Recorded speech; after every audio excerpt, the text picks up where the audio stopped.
Well, folks, here again for the weekly forecast. During this past week, of course, we dealt with that upper air low that moved across the center part of the country, brought very cold weather into the region and some heavy precipitation. The storm totals across eastern Nebraska varied from a half an inch up to 5 to 6 inches across portions of east central Nebraska. Of course, the inclement weather did bring a serious halt to Husker harvest days on Wednesday.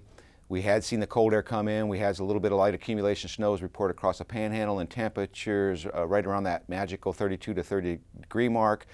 We haven't had any significant reports yet of crop damage, but of course it'll take a couple days to do an analysis of the direct impacts. As we go through this next week, we are expecting the cool weather to finally give way to a little bit of warmer return of air as we go through the midweek period.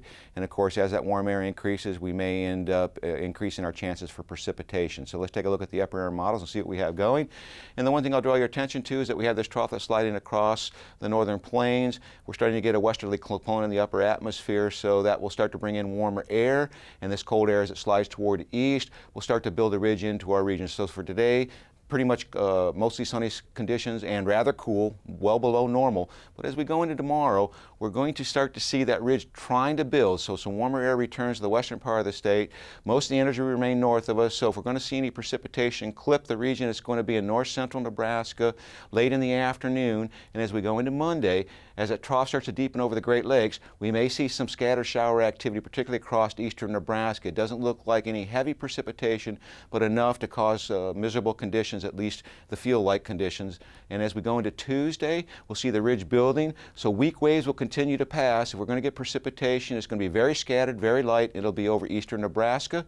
And as we get into Wednesday, we see the ridge building much farther to the north. Very warm conditions start to build into the western part of the state, and we see the cold air slipping toward the Great Lakes. And there's still that isolated chance for shower activity across the eastern one-third of the state. Now, as we go into Thursday, this ridge starts to build in, and we start to see a trough moving into the western United States. So there's going to be a moisture feed from the southwest into the central Rockies, and that may interact with waves moving across the upper periphery of this ridge that may actually develop some scattered shower activity, particularly during the latter half of the day. And as we get into Friday, this trough really reps in fast from the northwest into the central Rockies, and it looks like we might see a well-organized precipitation event for a good portion of the region. So as we look at the temperature forecast, you can see that cooling trend this weekend and the gradual warming as we move through the week. We look at the 8 to 14-day forecast. You can see this big ridge building in much above normal temperatures for the last full week of the month. And in terms of precipitation, keeps most of the precipitation to our south. And in fact, the models indicate the last 10 days of the month should be almost completely dry.